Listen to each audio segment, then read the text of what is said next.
So I'm just over halfway through my training plan to get fit for my 50th birthday.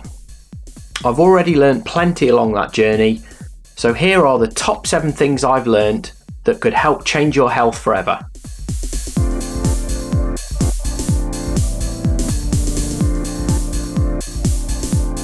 This past week I've returned from a short break away. I was surprised to learn that there wasn't any loss of strength, and also I stayed on track and lost a little weight. I've set a mini goal to be under 80 kilograms by the end of May, which is a steady, achievable loss, I hope. When I started out, I had a very clear picture in my mind of how things were going to pan out as I recovered from COVID and set off on my journey to get fit for my 50th birthday. Things have been very different and I've learned plenty along the way, which I wish I'd known before I'd started out. So if you're starting out on a path to fitness, here are my 7 tips that could help you change your health forever. 1. Time. Muscle building, especially if you aren't young, takes way longer than you think. I thought that 18 months would be plenty of time to see some very noticeable increases in body size and shape. This hasn't proved to be the case for me. There's been improvements and I'm heading in the right direction. A better indicator I've learned is strength. That is a metric that you can see changes in more frequently and also suggests that you're heading in the right direction. If you only have time in your schedule for 2 30-minute sessions a week and you don't have access to a gym, then your progress is going to be much slower. You aren't going to see huge gains if this is all you have. But there are ways to incorporate things into your life so that you can maximise the time you have and use it efficiently. Make a realistic goal. This gives you the motivation because you know that it is achievable within the time and equipment that you have access to. Number 3, record everything.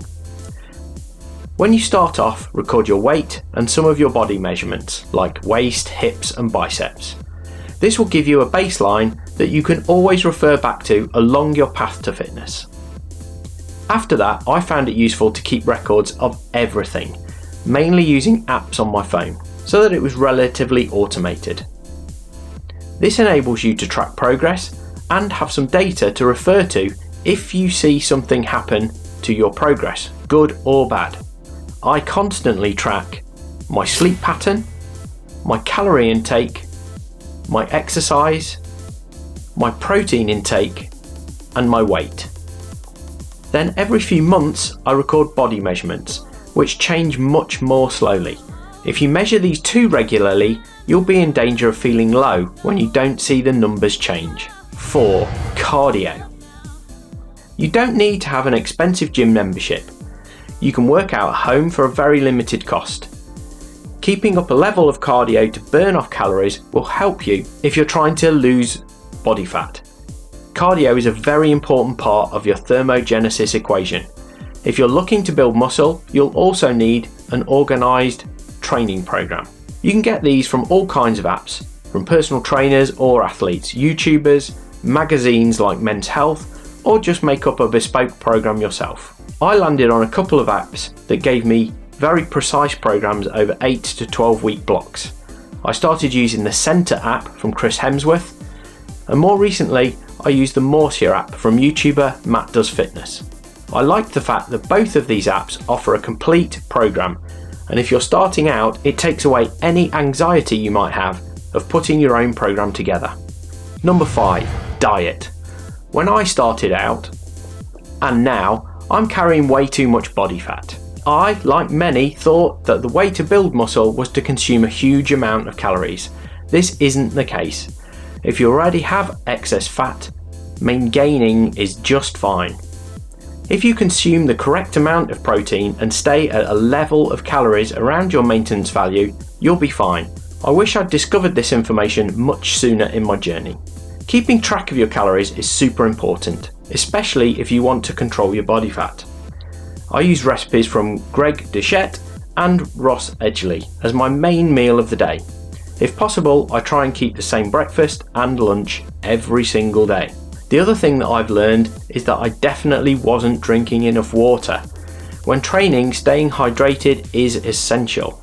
Number 6, supplements. If you are training to build muscle, you'll need to eat protein. An easy way of getting protein in, especially at the start of your mission, is to consume protein shakes. They give you a great, easily digestible boost of protein without any hassle. Another regular supplement I take is creatine. This is a widely researched and safe supplement which builds lean tissue by increasing the absorption of water into the muscle fibres. A well-balanced diet should provide you with all the nutrition you need, but taking additional vitamins won't hurt, considering the damage that you are doing to your body during training. Number 7. Recovery. I've been fortunate that I've never really struggled long term with getting sleep. I'm very consistent with around 7.5 hours of sleep per night, and I tend to be a circadian sleeper and tend to sleep more easily in the winter months. I wake with the sunrise in the summer months. The wearing of a sleep mask can really help with this, if you also find this to be the case. Sleep is important just for normal living, but it's even more important when you're training and building muscle. You should also build in rest days and deload weeks into your training program. Rest days will just give your muscles and connective tissue some time off. If you're consistently training, a deload week will also prevent performance plateaus and help with decreasing energy levels at the end of a program. A deload week is not taking a week off, but a reduced volume of your existing program.